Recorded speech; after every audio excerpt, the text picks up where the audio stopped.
Last Saturday night, my best friend Lauren called me completely drunk, slurring her words and begging for a ride home. I was already in bed with a migraine and told her I couldn't drive. Trying to be helpful, I asked my boyfriend Ryan if he could pick her up instead. He didn't hesitate. He said of course she was my best friend after all. At the time it didn't feel strange. But 2 days later something shifted. Ryan started acting off. He kept his phone face down. He took it with him everywhere, even to the bathroom. Then he changed his password. When I asked why, he brushed it off and said it was for security reasons. My stomach started twisting. Yesterday I met up with Lauren for coffee. I told her Ryan had been acting weird since the night he picked her up. I wasn't accusing her of anything. I just needed advice. That's when she burst into tears. Through heavy sobs, she said they had hooked up in his car that night. I felt like the air had been sucked out of the room. I asked her to show me proof, texts, anything. She said their conversations were on Signal, an app that deletes messages automatically. Convenient. When I got home, I confronted Ryan. He denied everything immediately. He admitted they had talked on Signal, but claimed he was asking her about engagement rings for me. That stunned me. Before I could process it, Lauren texted him. "Do you remember what we did the other night?" Ryan replied instantly. "What are you talking about?" She told him to stop pretending. Ryan then called her, acting like I wasn't in the room. He told her to stop whatever game she was playing. Lauren kept insisting he was lying. He got angry and hung up. Now I'm stuck in the middle of two completely different stories. My boyfriend says he was planning a proposal. My best friend says they slept together. One of them is lying. And I don't know which truth will destroy me more. But what I discovered next made everything even more confusing. I told Ryan I found a way to recover deleted Signal messages. His reaction shocked me. He didn't panic. He didn't hesitate. He grabbed his phone and asked me to show him how.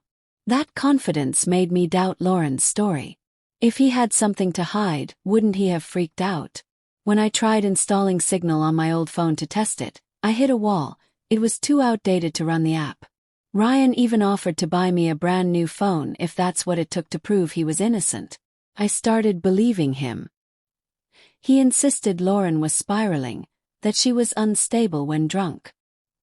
He said once this was proven false, he never wanted me speaking to her again. I agreed, but first I needed to hear her admit it. Ryan asked me to call her on speaker. So I did. I told Lauren the same thing, that I figured out how to recover deleted messages. She immediately asked why I would need to do that. That was the moment I knew. I lied and said I'd already seen the messages. Silence. Then she asked, "So, does that mean you're engaged now?" I lost it. I screamed at her.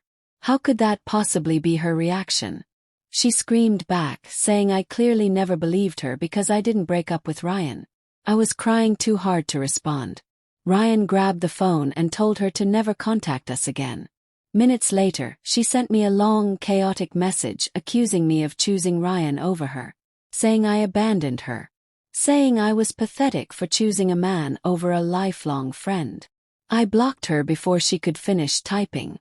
I told myself it was over. I was wrong. Because blocking her didn't end it. It only made her escalate. And what she did next would turn my life into a nightmare. Blocking Lauren didn't stop her. It fueled her. Within days, fake accounts started messaging me. Dozens per day. Angry paragraphs, voice notes, accusations. That she said I ruined her life. She said she would destroy mine.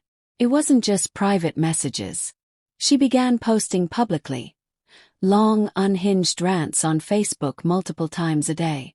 She painted me as heartless, manipulative, evil. Mutual friends started calling me asking what was going on. I was terrified. I went to the police and tried to file for a restraining order. They told me she hadn't directly threatened violence, so there was nothing they could do. Just block her, they said. As if that worked. I installed a security camera at our apartment door. I jumped every time someone knocked. Then Ryan's car windshield was smashed while he was at work. Several cars were vandalized, but I was convinced it was her. Again I went to the police. Again no proof. Nothing happened. Meanwhile, Lauren's spiral became public. Friends told me her apartment was filthy. She was drinking constantly, posting incoherent rants at 3 a.m. Eventually, police conducted a welfare check and had her admitted to a psychiatric facility for a week. For the first time in months, it was quiet. But the silence felt fragile. Because even though she was gone, the damage she caused was still sitting between me and Ryan. And it was growing heavier every day. While Lauren was hospitalized, I hoped things would calm down. Instead, the tension between Ryan and me got worse. He was exhausted, angry, drained. The harassment, the police visits, the vandalism, it all weighed on him. But something else weighed more. The fact that I doubted him. He tried to forgive me. He really did. But every conversation circled back to it. You believed her, he'd say quietly. And he wasn't wrong. The windshield incident was the final straw. One night, he sat me down and told me he couldn't do this anymore. He said the stress was too much. That our relationship had changed. That something had broken when I questioned his loyalty. I begged him to reconsider. Lauren was gone. The chaos was ending. But for him, the damage was already done. He ended it. Losing him felt worse than losing Lauren. Because with her, I knew I did the right thing. With him, I wasn't so sure. I kept replaying everything. Should I have trusted him immediately? Should I have cut Lauren off sooner? Or was this always going to destroy us? Because what I learned next about Lauren made me realize just how deep her instability went. After she was released from the psych ward, Lauren moved to another state to live with her dad. From what I heard, her apartment had been unlivable. She was drinking heavily, barely functioning. I never learned her diagnosis. Part of me didn't want to know. But the more I reflected, the more I realized something painful. She may have genuinely believed her own lie. Maybe in her mind, if Ryan and I broke up, I'd go back to being hers. Maybe she thought everything would reset. Instead, she lost me permanently. And I lost Ryan. The fallout was bigger than I imagined. Some mutual friends distanced themselves. Others quietly admitted they'd seen warning signs in Lauren for years. I started therapy. I needed help processing the paranoia, the fear, the betrayal. Because even though she moved away, I still checked my door camera obsessively. I still flinched at unknown numbers.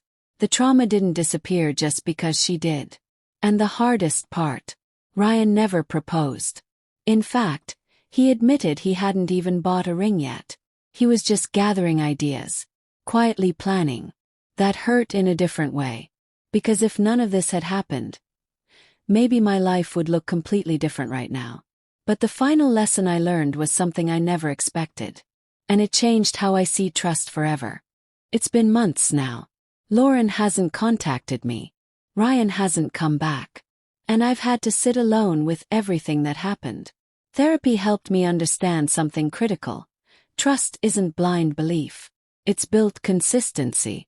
And once cracks appear, whether justified or not, repairing them takes more than logic. Ryan couldn't unfeel my doubt. I couldn't unhear Lauren's accusation. And trauma doesn't just disappear because the threat leaves. I've been rebuilding slowly. Reconnecting with supportive friends. Creating boundaries. Learning that sometimes walking away from chaos means losing people you love. This experience forced me to see how fragile relationships can be when outside manipulation seeps in. It also taught me something darker. Not everyone who calls you best friend actually wants the best for you. Some people want control. Some want dependency. And some would rather burn everything down than be left behind. I don't know where Lauren is now. I don't know if Ryan will ever forgive me. But I do know this. If I ever feel that gut instinct again that something isn't right, I won't ignore it. Because sometimes the biggest betrayal isn't cheating. It's the person you trusted trying to destroy your entire reality. And what scares me most, I still wonder, if I hadn't blocked her that night, what would she have said next?